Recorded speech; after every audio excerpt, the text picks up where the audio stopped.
Career branding expert Dr. Ashley Dash went through some difficult times with multiple family members in hospital, the loss of her employment forcing her to move back home with her mum, and being served papers for her impending foreclosure all at once. She learned amidst her WhyMe moments how to look to the worst case scenario and then work up from there. Deciding she was ready to bounce back, Ashley realised that if she talked to herself as she does her own clients, she was better able to get out of her, in her words, sad pity party, gain help from trusted friends, and identify the patterns of behaviour that had contributed to her current predicament. Have you ever had one of those gut-wrenching moments where life ground you to your knees and you found yourself asking in despair, why me? This podcast is all about sharing your stories and journeys, from asking why me to declaring this is why me. Discover how ordinary human beings like you and I have found their extraordinary levels of hope, courage, compassion, and provided a new perspective for greater potential and self-empowerment during their darkest defining moment. As a creative artist and coach myself, my guests and I discuss the interconnectedness of emotion and transformation in those moments, and how their actions then seize the opportunity for discovering their unfiltered and authentic voice, and ultimately their life's purpose. I invite you to join me each week as we share insights into how adversity can be turned into a unique advantage. Today's guest is Dr. Ashley Dash, a career branding expert. She has a doctorate in strategic leadership. Having gone from unemployment and the threat of foreclosure to living and working in Japan in global HR development, she has also founded the inaugural Black Man Day and Conference, providing a safe space with the resources and strategies to help Black men learn how to fly as well as living. Welcome to the WhyMe podcast, Ashley. Hi, how are you doing? Wonderful. It's great to have you here. I'm so excited to be here. Now, let's get into your story. How about you tell us a little bit about your Why Me moment? My why me? So I feel like I have multiple why me moments, to be perfectly honest. The one I always just kind of start with, a lot of my why me moments happen specifically in the areas of career and finance, just for me. Like those are where my why me moments happen. First time it happened actually was in December 2007, where I graduated, I always say, from the wonderful, beautiful, amazing Winthrop University. But I was an unemployed college graduate right before the Great Recession, right? Wow. So that was my first why me moment. And I feel like that particular moment kind of set the stage for all of the rest of the moments that happened in my life. So a couple years ago, I found myself in a very similar place where I had a master's degree. I had been working and I found myself unemployed again and moved home with my mom. And no one really wants to really move home with your mom. Like you will, but it's not like something you really want to do or are excited about. So while I was there, I was like looking for work, and that's what I focus on, right? I'm a career branding expert, so that's what I do. Mm-hmm. And the bills were piling up and the unemployment was denied. And I just couldn't figure out, what was wrong, like not what was wrong, but what was wrong with me, right? And I found myself like kind of just in this space, which is why I love your podcast. It really was like, why me? Like, what did I do wrong? Like, I'm a good person. I mean, I don't bother anyone. I was like in that, I call it the downward spiral, right? Where you're just like, can't figure out what's happening. Like my grandmother was in the hospital. My uncle was in the hospital. I was driving back and forth for hospital visits and they were staying overnight.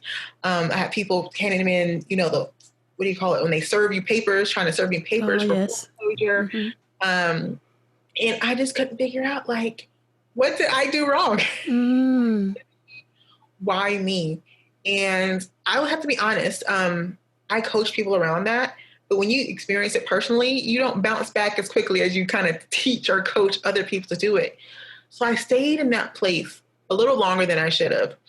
And then I kind of said, you know what, Ashley, this is not okay, right? Mm. We've had experiences like this before, right? Maybe not as bad, right? But you always get past them. You always get through it. So I treated myself like a client. I said, okay, Ashley, if you were a client, right, what would you tell them to do? What would you encourage them to do? So kind of like, got out of my sad pity party space. Yeah. And I said, okay, what do you want? So then I started asking myself coaching questions to get to the point of, okay, how do I get out of this mess and what do I really want? And I had to actually ask for help from other people to help me get to the true cause of why I was in that particular space and what I could do about it. Now, was that hard to do, to go and ask for help when you're in that position? Yes. Definitely, yes. Because it's very humbling, right? And I work with a lot of high achievers. I work with a lot of people who are like head of their households, right? Mm-hmm. So they're used to people coming to them with questions. They're used to being the problem solvers and the solution bringers. And when you are that person and your life humbles you, is what I call it, Yeah. To that point, it can be very, I don't want to say this word, but it can be very traumatizing. Like, I should know how to do this. I should be able to. And what I realized was that I was putting a lot of pressure on myself. No one else was putting that pressure on me. No one else was concerned as I was concerned. My mom was slightly worried, but she was more worried about me and not the situation. She was like, it's going to be fine, right? So when you're in that space, you do have to kind of take a step back and be okay with asking for help. Thankfully, I've had some really amazing people in my corner who could help me process what I needed to process. So what I often say is, like in our careers, particularly at work, regardless of who you are, we don't talk about the emotions of work, right? And kind of what happens in your career, whether that's your work is, on the job, or you're a business owner, or you work at home, like whatever your area is, there's emotions attached to that. Yeah. And sometimes we get our feelings hurt. Sometimes people say things, people do things, and we never get the I'm sorry, or they affect us on a deep way and we never deal with that. Well, there was a lot of things at work that I had personally experienced, particularly as a Black woman in a primarily white space, that I hadn't dealt with. I hadn't unpacked. I hadn't had conversations about that actually helped put me in the place that I was in. Yeah, okay. So you've realised you're in this predicament again, and you've realised that you need to take a different perspective for how you're looking at the situation. So you don't want to repeat this pattern that you seem to be noticing is happening. Mm-hmm. So you've taken that different perspective and you've taken the step of asking for help and understanding then that a lot of your feelings about this situation are because of your expectations on yourself. So what was the next step to try and work your way through that? Because as you mentioned, that can be quite a traumatic situation to be in. And my show talks a lot about trauma because a lot of the people that come on have got all different sorts of adversity. And one of the things that I think is really important to enlighten with what we're talking about today is that being in such a financial state is very traumatic. Mm-hmm. Yeah. So how did you go about dealing with that in a logical state of mind? Because it's very easy to not be in a logical state of mind at that point in time. Definitely. I think putting myself in my client's shoes actually helped me kind of separate myself and kind of have those conversations, to be perfectly honest. So what ended up happening was I made a phone call to someone who I trusted, someone who I knew, and she actually helped me with the pattern you talked about. So identifying the pattern, what the pattern was, why it was, coming up, where did it come from, right? Right. So, yeah. So I talked to someone else. I needed help. I couldn't do this by myself. So I did reach out and talk to someone else. After I did that, then I really focused on clarity, right? And that's one thing I mentioned to everyone, that clarity is queen, or clarity brings cash. I started asking the questions, I call it the tough questions that I've kind of been ignoring, because I was like in this like panic of just trying to make things work, like just trying to constantly, like you see my hands constantly like paddling uphill. So then I said, okay, Ashley. And for me, and everybody has different perspectives, but I believe in Jesus in terms of my religious lens. Yeah. So then I asked the question, I said, okay, since we're here, what if God said, Ashley, you can have anything you want, right? What if he told you, you know what, if you write a list of what you want, I'll give it to you, right? What would that look like? So then I said, I don't know. And then I sat down and I started figuring out what that looks like. If I could have any job, how much money would you want to make?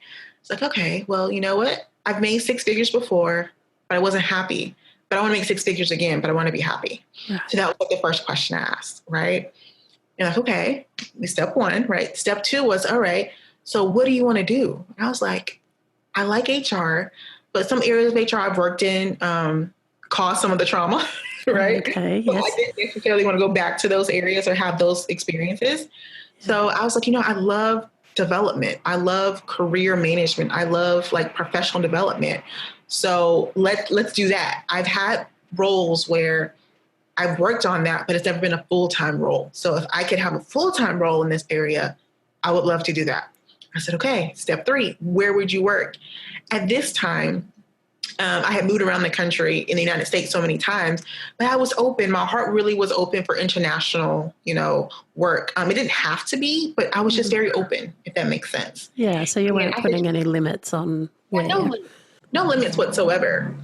And I said, you know what? I'll work anywhere in the world. I actually didn't put Japan or any place. I just said, you know what? I'll go work anywhere. And I want to say shortly after that conversation with myself and some journaling and, self-reflection, I think within like a week or 2, the position that I'm currently in kind of appeared online. Wow. That was good timing.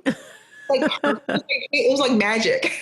Yeah. That's what a lot of us call manifestation. Yeah, and thinking in abundance. I love the way that you were very systematic in your approach to this. So you're taking yourself out of almost the emotional connection to the mess that you were describing. Mm-hmm. You're looking at it as if you would be talking to a client, and you're saying, right, let's ask this fantastic question. And let's really place not only a name, but a value to each of those things. Mm-hmm. So you had essentially your list that you were working through there. And then lo and behold, 2 weeks approximately later, yes, the perfect dream job comes up. Exactly. Wow. How did that feel? It felt, to be honest, I didn't identify it at the time, to be honest. I saw the role, but I didn't see it connected directly to what I had written down. Like when I saw it, I was like, oh my gosh, this is so exciting. But I have to be honest. I was like, you know what? In my mind, this is the thought process I had. Yeah. I said, you know what? It looks really cool. I don't think they'll hire me. Like that's what I said. I don't think they'll hire me. But I'm going to apply anyways. Because, from an HR perspective, even if you apply and don't get the job, you can talk to the recruiter or you talk to the manager and see if there are other positions that are a match. So that was my thinking. I was like, you know what? They're not going to hire me overseas like that. That's typically not how it works. So I'm just going to apply for the position so I can connect with the HR team. So if there is something else that's available, they can let me know and maybe it will be a match. Right. So I applied for that job with that thinking, along with other positions. You bring up a very interesting point there. And I read an article not long ago that was written by a woman for women about applying for jobs.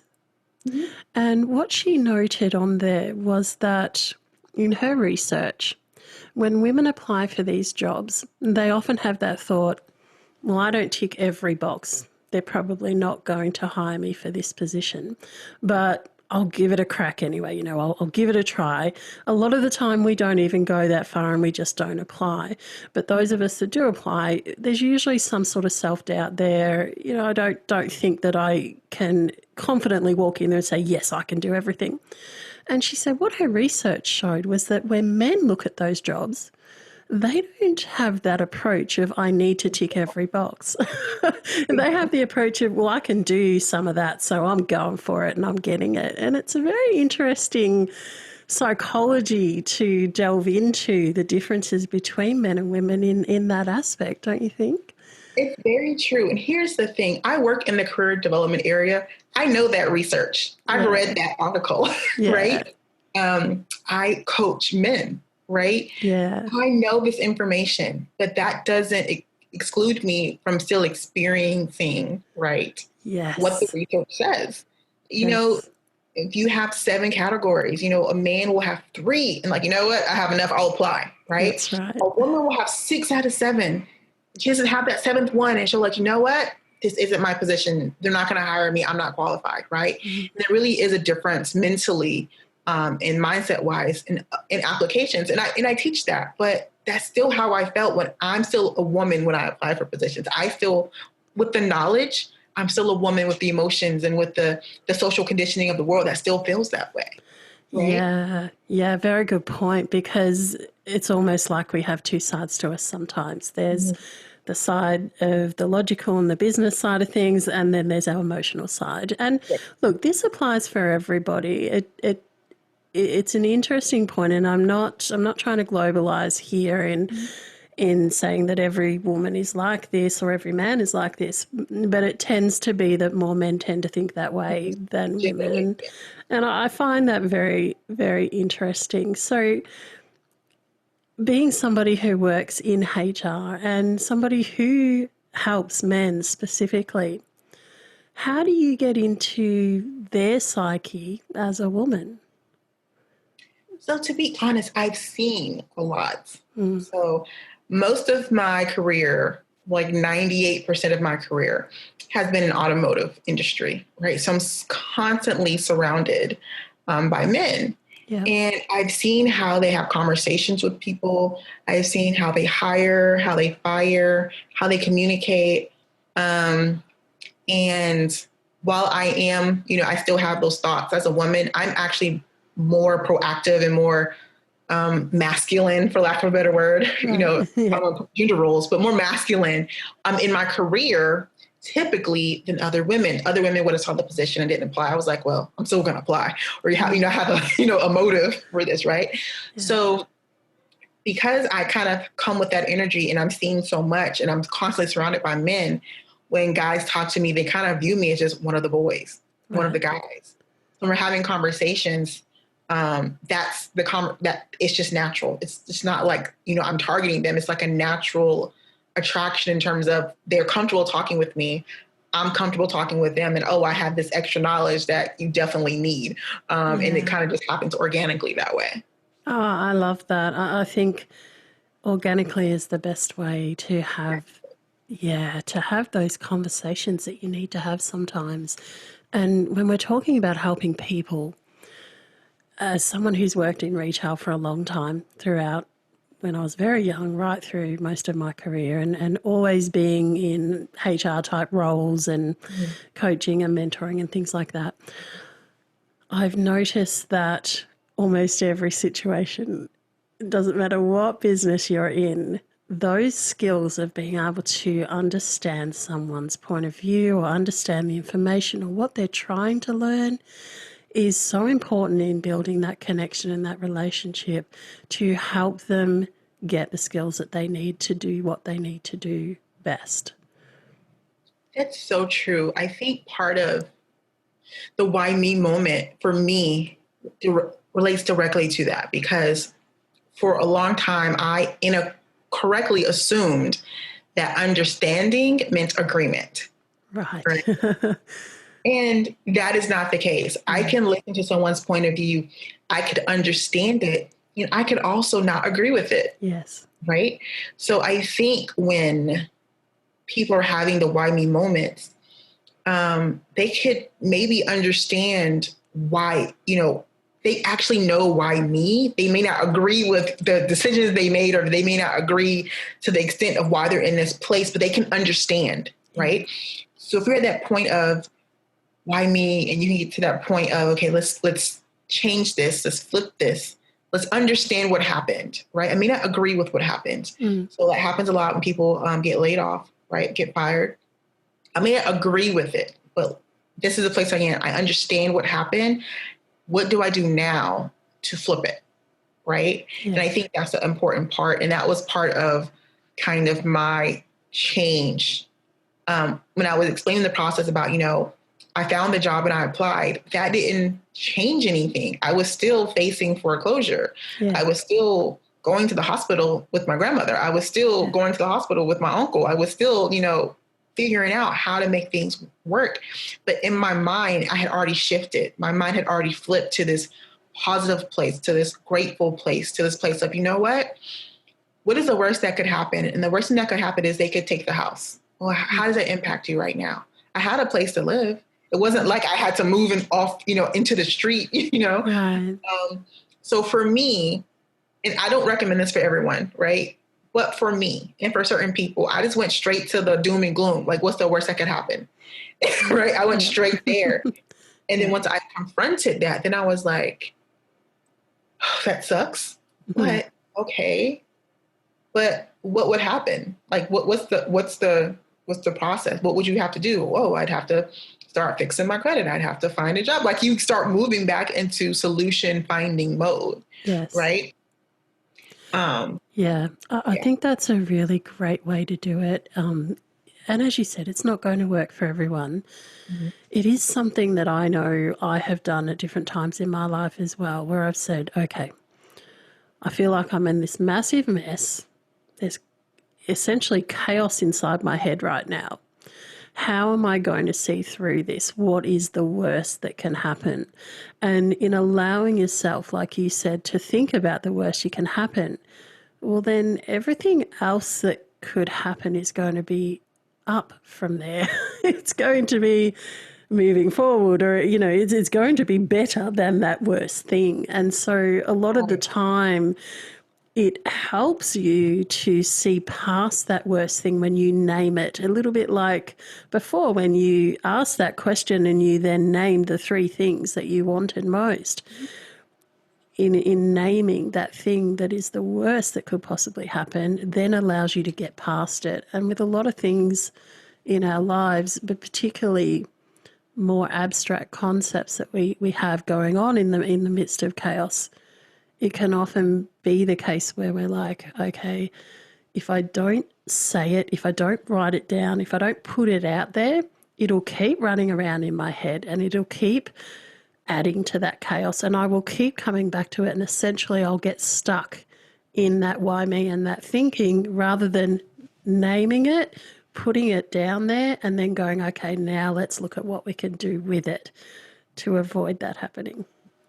Right. And I think when we're in the why me place, a lot of us, and personally, I felt very isolated. I felt like I was the only person experiencing this. My friends were fine. Like most of them, maybe one person as my friend group knew what was happening. I don't think she even knew the severity of what was really going on. Yep. But when you look at the statistics and you look at the world, foreclosure is a word because it happens to more than just me. Like, other people have experienced foreclosure, right? Yeah. So I'm not the only person. Yeah, by far. Forgotten this space. Look at unemployment, especially right now. I'm not the only person that has ever been unemployed or been denied unemployment, right? Yeah. So people have done these things, experiencing these things, and have still been successful and have still bounced back and have still, had amazing lives. So for me, it was really about finding the people that I knew could help me. My realtor, God bless her, she was able to sell my house, get my house sold right before the foreclosure was official. Wow. to be honest, I still don't know how she did what she did. I just know she's an expert at what she does. And she was able to talk to people and work with people because I didn't have any money, right? And when you selling a house, you have to get things painted and cleaned, and you have to show certain things and turn on electric. And I think my mom had to like I think my mom turned on electric so that the house could be showed. So she like opened an account. And I think everything else, we had to like find a refrigerator. Like we had to find these things that we didn't have money for. So we found like used refrigerators, and she talked to people, and they were like, they were willing to wait to get paid until the house sold, which I didn't know that was an option, but she just had all these tools and strategies that she was like, it's going to be fine. Like maybe she didn't feel that way, but that's what she told me. I was already mentally checked out. I was like, they take the house, they going to take it. It's fine. I'll figure out a way to pay you. But, I was just at that point where I didn't have any more care to give. Like I was at capacity. Like I couldn't get any more upset or any more sad or cry any more tears. Right. So at that time, it was what it was. And I think, we had an offer. The first offer fell through. So then we had another offer. And because I was so far behind, the bank wasn't willing to give us, it was a piece of paper that basically said, this is how much money you owe. And you need that to close on the house, right? And I called and they wouldn't talk to me because I guess I was in foreclosure. So I guess they stopped the proceedings. They stopped communicating with you. So I actually called a branch manager at a bank. And I was like, hey, this is my situation. And there was no guilt. There was no shame. At that point, you're beyond that, right? I said, listen, I'm just trying to pay you guys the money. We have an offer on the house. Everything is good to go. I just need this piece of paper from you. At the time, I was in South Carolina and the bank was in Tennessee. I said, I'll drive to you. Like, I'll borrow some more money, right? I'll borrow for the petrol and everything. Yep. And drive to you to get this figured out. And the lady on the phone was like, no, don't worry about that. Give me your information. I'll call you tomorrow. And it's always like suspect, like, this is very important. Like, this isn't something that I need, someone to drop the ball. But to her word, she called me. She spent like 3 hours of her day getting me the piece of paper. She emailed it to me. I emailed it to my realtor, and like we sold the house like within 48 hours. Like it's crazy. Wow. After I got the check to like, clear everything, I sent her a bouquet of flowers because how nice. I needed to. Yeah. But she was so humble. She was like, no, it's fine. It's part of my job. I'm just here to help. And I just feel like when people start looking to move out of that space of why me, right? Because it is a space, it's a mental space. It is, yes. When you start moving out of that space and people see you trying, right? They will help you. They will reach out to you. If they know what's going on, I think they'll offer the help. You don't have to necessarily ask all the time. There were people that, again, they just knew I was in a bind and they were like, we'll figure it out. We'll work it out. And they were willing to work it out with me. And they did. So again, that doesn't change. And I want people to be very clear, because I keep saying that when things are happening positively, doesn't mean that it changes everything. Like I was still unemployed, right? When that was happening, I was still going through the interview process with this job that I'm in, and it wasn't guaranteed. People are still in and out the hospital, but it was my mindset when I just decided, you know what? This is not going to happen like this. We're going to change it. And then slowly over time, things started changing. So the people that have the instant, I call it magic, presto, bango, everything tomorrow is amazing. I'm jealous because those aren't my stories. Like it takes me a while to move out of that space. Yeah. I think the people that get those moments are few and far between. And a lot of people that appear to get those moments, there's a lot of background work that's led up to it that we often don't get to see or hear about. And just coming back to one of your statements earlier about there's lots of people that had been in the situation you were in, they have a word, it's called foreclosure, because this hasn't just happened to you, it's happened to lots of people. And like you were saying, you'd earned 6 figures before, you wanted to be able to do it again, but be happy this time.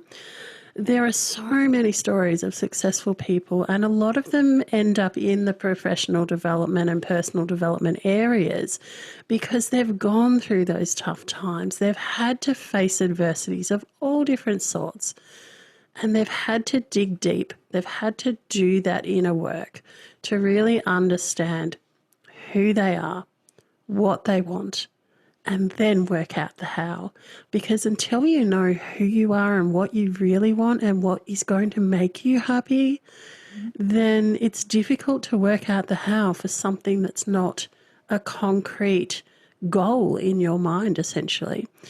So earlier you spoke, going right back to the start, you spoke a little bit about not really knowing your identity at that point in the middle of all the mess and the chaos.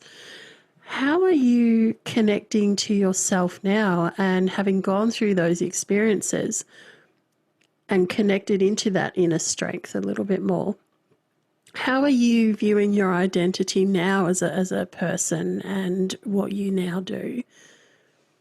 So I think for me, it's opened up some space in some new areas. I've always worked in the career development space unofficially. So when I was in college, I was actually doing resumes for friends, right? Resume writing. And then when I got certified as a career coach, you learn like the process. But what I teach now and what I talk about now openly are important information around the emotions of careers, right? So like I actually just did a Facebook Live called Careers in Tears, right? I love that name. Yeah. I often talk to people about careers, or they come to my training, or they come to a tour stop with me, and at least one person in the room cries, right? And they're surprised. Or I have a one-on-one conversation with someone, a stranger, and they'll get choked up, right? And they're surprised that, I don't know you, why am I crying, right? Yeah. There's a lot of emotions that actually happen in careers that we don't openly speak about. When you talk about career coaching or career development or a guidance counselor, we talk about money, we talk about location of jobs, we talk about what you want to do, right? We don't talk about being happy. We don't talk about how it impacts your family. We don't talk about work-life balance, right? And we're in the time of COVID, right? So all of this is going to impact your career and your choices, and it should also impact your job strategy, right? So for me, my experiences help transfer the emotion to how I teach my clients. So we're not teaching from one dimension, like you just need money, right? Yeah. I often tell my clients, we're going to prioritize, what do you need first? Do you need the money first, or do you need to make your wife happy and make less money, right? Like what's the motivation here? Are we moving? Why are we moving? Are we running from something that we haven't dealt with, that we're experiencing at work? Yeah. That if we deal with, we can stay where we are and actually make more money? Or do we actually need to move for different opportunities, right? It causes me to ask my clients different questions. And particularly for my male clients, it allows them a space where a lot of times they don't feel like they can share their failures, right? I put that in quotes, right? Lessons, right? So one of my coaching clients called me. He was like, I'm getting ready to lose my job. He was spiraling, like I spiral. We all spiral. So it's nothing wrong with spiraling, correct. Right? It's a process. He was like, they're reorganizing us. So I'm getting ready to lose my job. I've been applying for things. And then he kind of just went down a spiral of foreclosure. And I was like, instead of coming from a place of shame, I was like, oh, I've been with the foreclosure process. I was like, at what stage are you on? Because foreclosure is a process. You have pre-foreclosure. There's some things you can do before. Like there's a whole process that I now understand. And I was like, okay, so have they sent you this letter? Did you get this piece of paper? He was like, no. I was like, oh, well, you're not in foreclosure yet, right? It was in his mind. He had this worst case scenario. He's doom and gloom. He's already there. He was already there. I was like, listen, I said, even if you don't find a job, which you will, but even if you don't, I said, you actually still have 6 months before the foreclosure process starts, right? You know? And so while I feel like some bad experiences, I feel like, bad is like, I try to use that word, but I call bad experiences, right? I have lessons I've learned that aren't the happiest. It helps me help my clients. So anyone who comes to me around foreclosure or around careers understands that I know what it feels like, right? Other HR professionals, know what it's like to fire people, right? That's a very unique space that not a lot of people understand. But I've done it. So if you're an HR professional and you connect with me and you've had to do that, you know what that looks like, what it feels like. You know that I have empathy and I understand. Yeah. If you've been fired, right? I've also been fired. I'm fired and been fired. I understand what that feels like, right? So all these spaces that are lessons that I've learned being unemployed, I use as tools in really connection point to let people know that it's okay. I've experienced this. It sucks, but we'll get through this together, especially if you think I'm the person that can help you. And if I'm not the person that can help you, I have a really large network. I know someone who knows someone who can help you. Yeah, and never underestimate the beauty of a large network like that, because even if you have two people that have the same skills and can understand the same sort of situations, there's always going to be somebody that speaks our language a little bit more, if you like. Mm-hmm. So, you can hear the same message multiple times, even sometimes in the same person, and then one day it'll just click and you'll go, that's what I needed to hear today. Yeah. I often say, I will help you on to someone else, right? Because that's what's most important. I think that's why your WhyMe podcast is so wonderful and so powerful, because you don't know who's going to hear what they need to hear at the time they need to hear it, right? And I think that's just the inspiring part, because people when you're in that space of WhyMe, I always said that I felt isolated, right? I wasn't isolated. There were people in my life, I had family, but it's like being in a crowded room and feeling all alone, right? Swimming in the water. Yep, it's a feeling that I think everybody has felt at some point in their life. It's Vera-Lee from Australia, the founder of the WhyMe Movement and podcast. Well, one idea, one vision, one person. This self-funded podcast and movement has started to take a life of its own, which is exactly where I had planned it would be. To hear the stories of the far-reaching impact across many countries in this world, it humbles me to know that my vision is shared, understood, and positively influencing people to look at the changes they can make for their own adversity and how they can find the strength, the courage to be inspired and feel connected and empowered to use their adversity to their advantage. One of the best ways that you can help support the WhyMe Movement and podcast, self-funded by Vera-Lee, is to subscribe to the various channels, such as the podcast platform you are listening to this on now, and the YouTube channel, which has much bonus content released. By subscribing, you will make sure that you are one of the first to find out who is coming up next, more about our guests, and the interesting questions that I ask them, which do not get released on the podcast platforms, and lots of other good bonus content. I always love reading your comments, and so please feel free to leave them on each of the platforms. The beauty of social media is that you can easily share single episodes or any of that bonus content from YouTube onto your own social media platform with your friends, which helps to bring this positive, inspiring message to far more people, allowing you to be an active participant in the WhyMe movement and vision.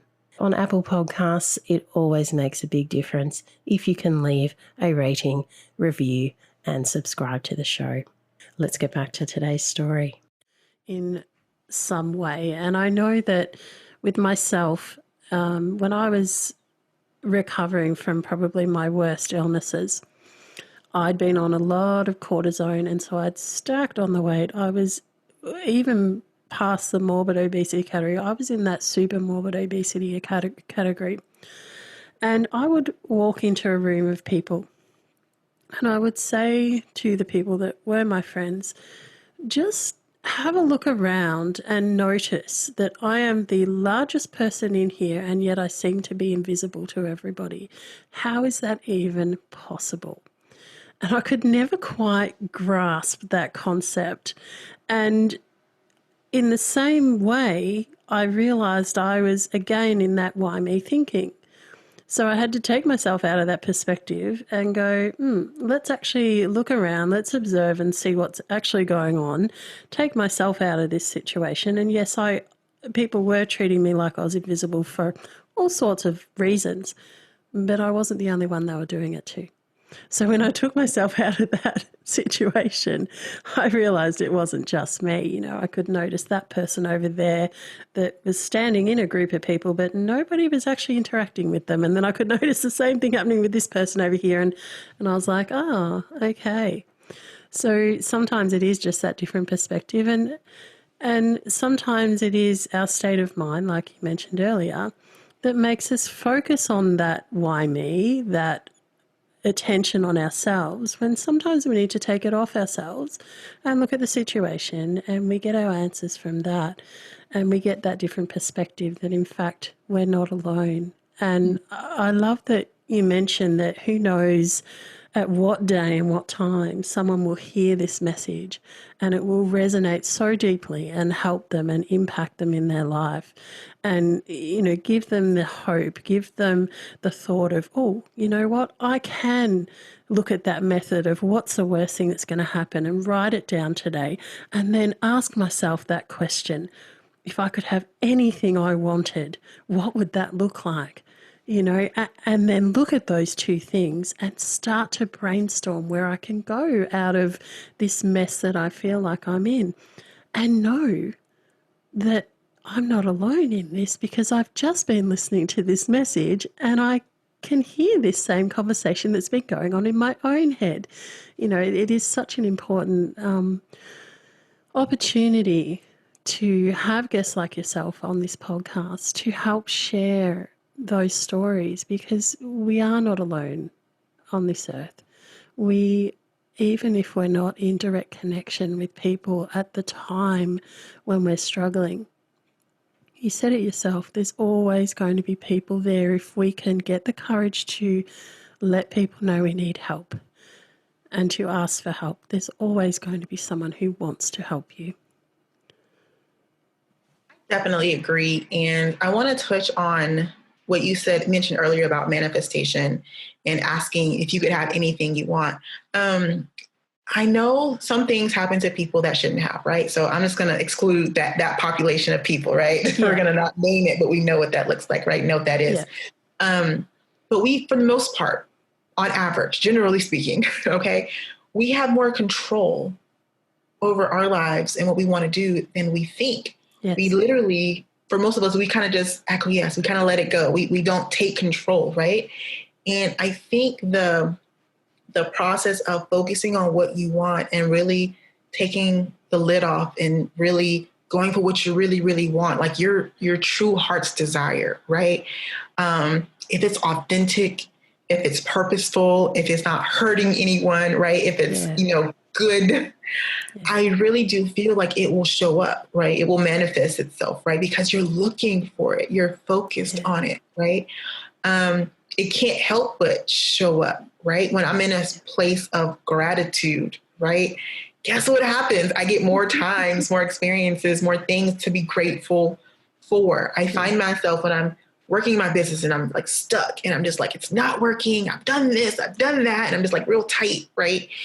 I realize when I kind of just let it go, that's when I'll get a phone call from a new client that I had never thought of, or you do an amazing product launch, or just something happens where I'm like, oh.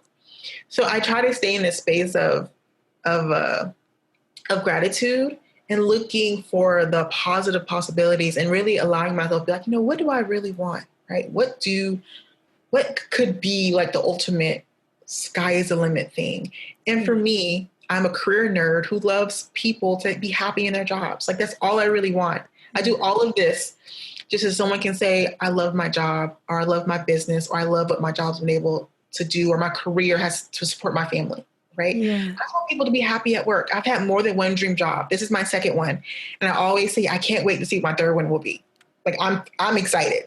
I love that, because you're still a seeker at heart and you understand the importance of having a job you love, because it affects the flow on into every other aspect of your life, doesn't it? It does. And I tell people that all the time, which is why we talk about emotions as part of what I call holistic career branding, right?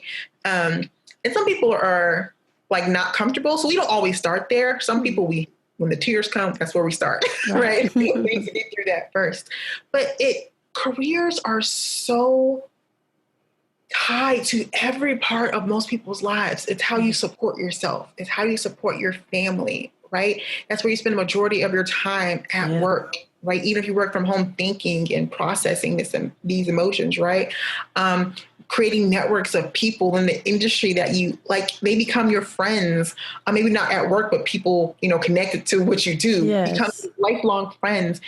Like your work actually impacts so much of your life. And if you're not happy with your job, then for a lot of people, you're not really happy with life. But they don't think about it that way. They like to compartmentalize it, right? Which I understand, which is a coping mechanism. But I always ask the question, what if you didn't have to? Right? What if you didn't have to compartmentalize? What if you loved the people you worked with and you loved what you did and you got paid to have fun at work? Like, it's possible. I thought it was fake, personally, I have to be honest, until I experienced it. When I got my first dream job, my manager was amazing. I didn't know that they made managers like that. Like, she was just so supportive and open. And even when she gave me development opportunities, it was from a place of safety and security. And she wanted me to, to be better. I have a guy, I call him my work brother. I literally haven't worked with him in years. It's been like, 6 years, 7 years. We still talk. Oh, that's so good. I sent a graduation gift. I talked to his wife on Facebook. Like, we are still friends. When I go home to the United States, I'm going to stop by and visit his family and see how he's doing. He was a coworker, right? Like, that's how I met him. So I just want people to know that, like, these things do exist in real life. I know you kind of see it on TV. You're like, that can't be real. Like, that's fake. I've experienced it. So I speak from experience. Yeah. And look, a lot of things on TV have been inspired by real things happening. Right. Yeah. And I like the way that you use the words what if, because those two words are very powerful. And when you start asking yourself, what if, rather than saying, but I can't, or because of, this is why I can't, and saying, well, just what if you thought this way for a moment? What if you took those limitations away? What if you allowed yourself the time and the space to really look at what you want? And as you said before, you get to see the opportunity when you're in that moment of gratitude. You're actually seeking. So I don't know if you do that in a gratitude journal or how your method is for that. But I know that when I do my gratitude journal, I'm actually actively seeking. I have the things that pop into my head straight away, and then I'm actively seeking the things that I'm grateful for. And in being a seeker, that allows you to open the doors that are closed. It allows you to see what's behind what's right in front of your face, essentially, sometimes. And it creates that, like you said, opening that awareness. So all of a sudden we're allowing more information to come our way and more opportunity. I do a gratitude journal. I'm not as consistent, to be honest, as I should be, right? I like to be full disclaimers, right? I do encourage my clients to do it. If you do 3 what you're grateful for journal, right, in the morning or before you go to bed, if you write down 3 things you're grateful for and you do it every day for 30 days, right, and they all have to be different, you'll have like 90-ish, right, 90-ish things that you're grateful for that you didn't recognize. Because of course you'll do like the easy ones first, right? Okay. For most of us, right, on average, health, or the health that we do have, right, working or money or breathing or living, right, and then you start going deeper and like, oh, I'm grateful for the opportunity to do this, or and then you start digging deep. You're like, you know what, life isn't exactly where I want it to be, but it's also not really that bad, right? And it's very powerful to just really like dig into that. And one thing I do want to mention specifically is that, a lot of times we don't take as people the time for self-reflection. Like, we don't create the space to self-reflect. And when we do reflect, we feel guilty for what we want because it makes us feel like we're not grateful for what we have, right? I've been called like I'm spoiled, right? I'm mom's only child, right? A lot of people say I'm spoiled or I'm selfish or things like that. And I had to realize and understand that they were calling me those things because they weren't willing to do what I was willing to do, right? Yeah. To put boundaries in place, right? Yeah. To get to what I wanted, right? To make space for what I dreamed about.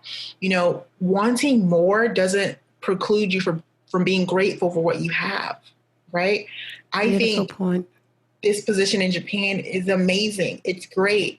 I also know that Japan probably isn't the place I will spend the rest of my life, right? Yeah. And there are other amazing, wonderful countries that I'm looking forward to visiting. So that doesn't mean I hate Japan and it's horrible. I think, you know what, there's other countries that will also be amazing.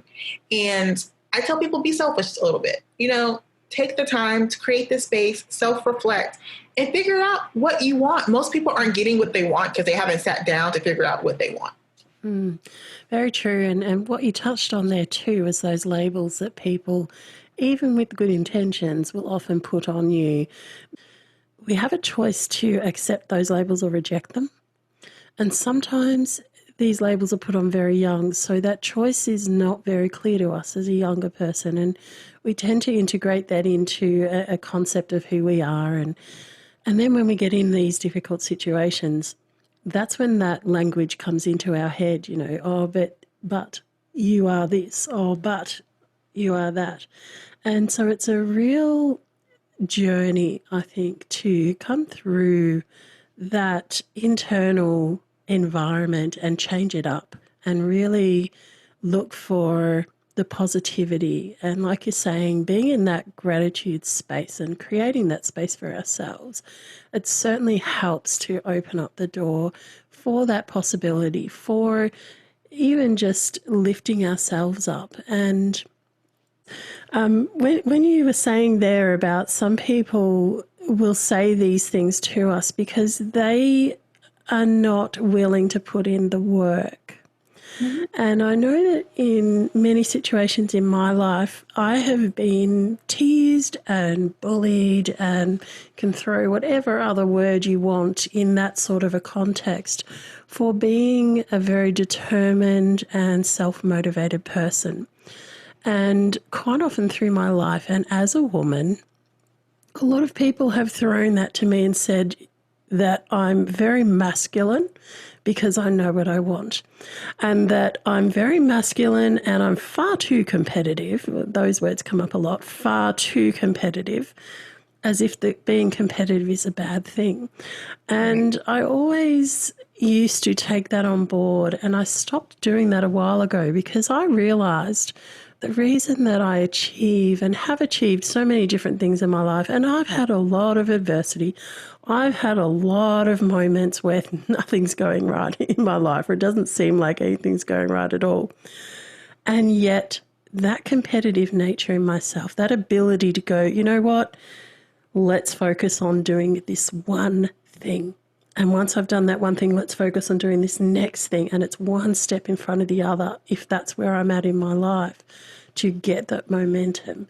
And being able to use those skills of self-motivation, self-competitiveness, and that drive to succeed, no matter what the odds are against me, I now embrace that as a really good skill, really, in my life. And I find it interesting, as you alluded to, that a lot of people who haven't recognised and embraced that skill in themselves then reflect that as a bad thing onto those of us that do. So I had to learn, because they don't teach you this in school, at least the schools I went to in, like, you know, junior high and middle school and high school, that people often say things, or like they project, right? So what they're telling you isn't actually for you, it's for them, but they don't tell you that when it's happening, which I think would help a lot of children, like if they knew that the parents were projecting, right? It would. I've learned to reframe so many things. Like I'm constantly reframing, right? What some people call bossy, I call confident. I call it strategy development, right? What some people call competitive, I call resilient. You know, like I've just learned not to accept the labels that other people place on me. Yes. Right. Now, that doesn't mean I don't take responsibility. That doesn't mean that there aren't areas where I need help and need to, grow and develop. But I have a team of people who care for me, who help point those areas out for me. So typically, if it's a stranger, you don't know me well enough to tell me these things, right? You haven't spent enough time with me to identify this as a pattern that I actually need. You're just projecting, and that's okay. I don't have to accept that. Thankfully, I was raised with my mom, and I don't know if this is true, but I like it, so I'm going with it. Okay. They say, or I read, or I heard that your inner voice, whoever raised you, like one of the people that raised you, becomes your inner voice. Like that's what you hear, right, in your head. So that talk, that negative or positive self-talk. Yeah. Thankfully, my mother is a very happy, positive person. Yeah. And she told me since I was young that I could do and be anything I wanted, that the world was my oyster. Like she just had all these things. Because I'm thinking, like, I don't know where that comes from. It came from my mom, right? Because when I'm feeling down, when I'm having these moments where I am in a negative space, I hear positivity in there. So I'm like, but it's not me. That's right. So I do have that in me which is why I think it's so important for kids and parents to kind of learn about reframing and the words you use, because I know a lot of success that I have, at least I feel I'm attributing a lot of that to my mom, just that positive saying, like, you can do anything you want. Yes, you're in this space, but you can still do anything you want. Just because you're experiencing this doesn't mean that you're not destined for greatness. You can't do great things. Like she just poured all of this wonderful, amazing, positive language that I can reach for, that I can choose to reach for, right? Because it's still a decision, right? Just because it's there doesn't mean I decide to reach for it. But when I decide to reach for it, when I decide to be positive, that it's there. And I do feel a lot of people that have struggled with adversity, a lot of people that have said, why me? I do feel like they do end up in the professional development, in a personal development space. Yeah. Because we know that other people haven't arrived yet, right? All of my clients are a version of me at some time in my life, right? At some time, there's something about me, right, that they've gone through because they're attracted to me, right? So whether that's, unemployment or foreclosure or, what I call work hurt, right? At work, like there's something in them that they're like, I trust her. She's authentic. And I don't know what it is, but there's something about her I can trust, and I know that she can help me get to the other side, right? And that's really all people really want. They really just want to know that where they are, if they're in the why me place, that it's temporary. They just want to know that there's another side, the other side, right? Yeah, absolutely. And that connection, and this has kept coming up throughout this whole conversation we've had, which I love, because connection is something I talk about a lot. And it is one of those things that through adversity, what is it that we seek? We seek a solution to what the adversity is. And there's many different ways that we're going to seek that solution depending on what the adversity is in the first place. But the other thing we usually seek is connection. And that connection is either to other people or it's a connection to ourselves, because a lot of times the adversity creates a disconnection to who we are and to our own understanding of ourselves. And once we've got that and have the ability to also connect to others, really, for me, I've discovered through everything I've been through, the things that I cherish the most are my connections in life. That's what is important to me. It's the people around me. And you said it about, your colleague that you're still in contact with and have a great relationship with. This is what in life I savor.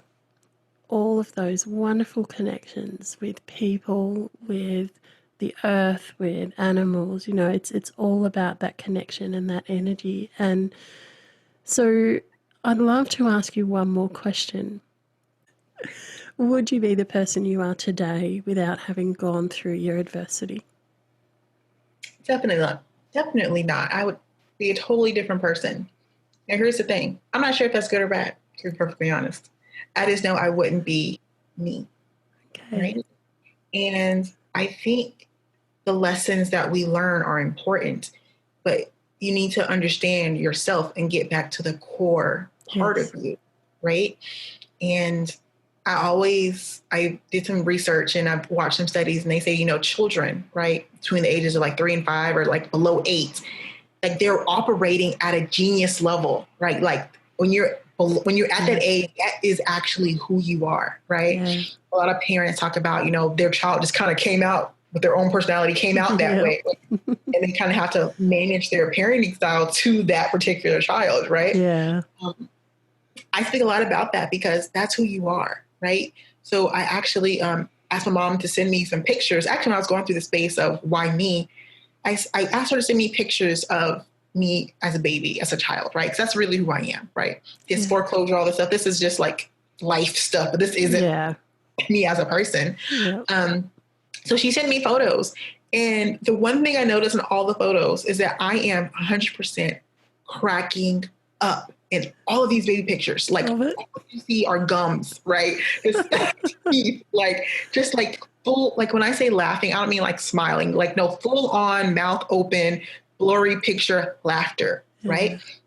And I look at these pictures, picture after picture, that's all you see is laughter, right? And I'm like, that's actually who I am. I'm actually a pretty happy, laughing person, right? And this temporary circumstances shouldn't change me, shouldn't change my genius level, shouldn't change who I am. So I think that I would not be the person I am today if I hadn't had the adversity. But I think regardless of the adversity that I experience, have experienced, will experience, I still at the core will be that happy-go-lucky child that, I just want to explore the world and I just want to be happy and laugh and see and be grateful. So I love that you know who you are. That's a beautiful thing. And I love that you see both sides of this situation, both sides of the adversity, both sides of the before and after, and the fact that you've come full circle to being in touch with that person that you've always been. It's a beautiful thing. It is. And it helps me stay on track. When I'm not happy, when I'm not laughing, that for me is a signal like, oh, what's happening? You talked about alignment earlier and like knowing who you are. Like I know for me, that's like a check, an internal check for me to be like, maybe I don't have time right now, but there's something here that's not where as it should be, right? Yeah. Yeah. It's a very good way to use that information, isn't it? That when we're not feeling quite right about something, we need to actually pay attention to that. And sometimes we don't have the time and space in that moment. Mm-hmm. And I like the way that you say, I'll remind myself to get back to that because it is important to deal with those things. And this is often where we find ourselves sometimes in a space where we're not very happy and we can't remember when we were last happy because we haven't gone back and checked in with ourselves and we haven't addressed those feelings. And it's just become the norm rather than the abnormal. Right. And I think this one last thing is that I've been in this space a couple of different times of why me. And I think life is very cyclical. Maybe you won't have the same experience, every single time, but you'll maybe find yourself in the same space with a different pattern, right? It's always evolving. We're always growing, right? So just because I'm good right now doesn't mean that, I don't hang up the phone with you, right? Get off the line, like, oh my gosh, something else happened. Why me, right? Yeah. I thought about that while I've been here in Japan. Like, why me? I am in Japan during COVID. Like, that wasn't on the radar. Yeah. All the time in the United States, we could have had a pandemic. Nothing. As soon as I leave the country, whole world shuts down. Okay. So, but I'm able to process that information in a happy, as you can see, way where I'm like, okay, let's ask these questions. Let's get some help. And I have asked questions, I have asked for help. So I just want people to know that just because you achieve it one time doesn't mean that, you won't come back again. Like it's totally possible that it's going to happen again. Just expect it, but don't expect it in like a doom and gloom, like, oh my gosh, something's around the corner. Yeah. Expect it in the way that I've been here before. I know what to do. Yeah. And it's like we often use the term muscles to talk about different things. It's like adversity muscles. Yeah. The more you use them, the better you get at using them. So when adversity comes along, which it will, you can better handle that situation. And some people don't want to be that strong, and it's okay. I know I don't want to be that strong sometimes, Yeah. but muscle memory is a beautiful thing. I'm not going to lie. Yeah. So, Yeah. And as you said earlier, I'm going to come back to it again, the connection with your support team. You know, you might have a support team at work, you might have a support team at home, you might have a support team that is professional people that help support you. Whoever is included in your support team, it is important to keep that connection so that when things do get tough, you've got people to reach out to. That is really, really important. And you said it perfectly. We're not always going to want to feel like being the strong person to get through something. Sometimes we need that space to just go, you know what? Right now, this is all feeling just a little bit too much. And so I just need to step back. Maybe I'll go and crawl into my bed for an hour or two, and then I'll feel a little bit better and I'll come out and I'll try and handle it. We all go through those moments. We're all human. And that's the thing I love about these conversations, because we are all human. We're all going through some challenges in our life. And it's how we go through them and how we process them. And you keep saying it, the lessons that we can learn from them. yeah. That connection is so important. I call it my personal board of directors. I tell everyone they should have a personal board of directors, right? They should have someone that keeps them honest, someone that supports their mental well-being, their physical well-being. Like, you should have a role. Everyone should have a role. And you should switch those roles out, just like a board of directors. They don't always stay there all the time. Yeah, they don't. And I wonder if moving them around in their positions helps them use their different muscles too. There's a thought. I make a lot of people use a lot of muscles. For me, I'm not sure if that's good or bad, but they're still with me, so they're managing. I love it. Thank you so much for being here today. And just before we go, how can people get in contact with you if they would like to know more about what you do and what you can offer? One of the easiest way people can get in contact with me is on Facebook. So if you go to Facebook and Dr. Ashley Dash, I'm pretty responsive to my Facebook messages and conversations. And I go Facebook Live, and people kind of chat with me and kind of check me out before they kind of talk to me if it's something that's for them. And for others, I say, you know what? No, exactly what she said. I need some help right now. I don't want to go on Facebook. I encourage people to go to work with Dr. Ashley Dash. That's work with Dr. Ashley Dash, DASH, excuse me. And that's actually how they can get on my calendar. And they can schedule a one-on-one, I call career breakthrough strategy session with me. If they just need some help, they don't really know where to start. They're not really sure. This isn't their area of expertise. They just don't know what they don't know. I tell them to go there. Let's chat. And based on that conversation, I can refer them to someone. I could share some resources with them, or we can work together if it's a fit, if it's a match. So definitely here for resources. If anyone needs support, like I want people. I'm so nerdy. I feel like I'm such a nerd. Like, I just want people to be happy. Like, I really feel like a little Hallmark commercial sometimes. I just want you to be happy, and any way I can support that, that's what I'm here for. Yeah, that's a lovely thing.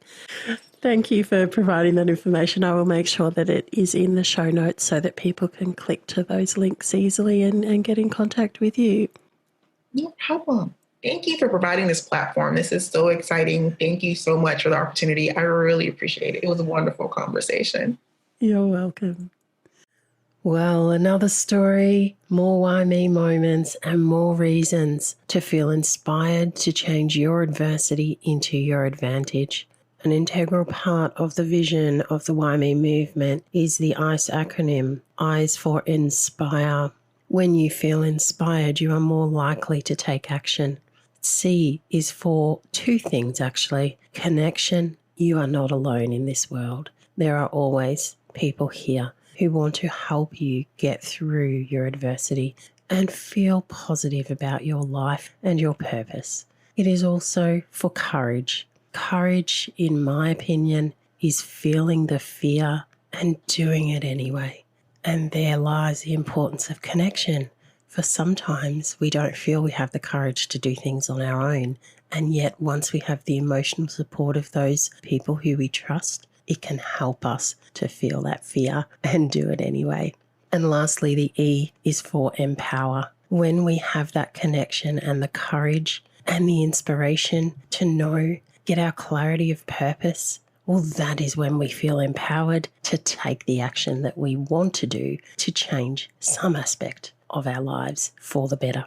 If you would like my personal support in this area to help you get through adversity in your life, you can contact me at Vera-Lee Original on social media.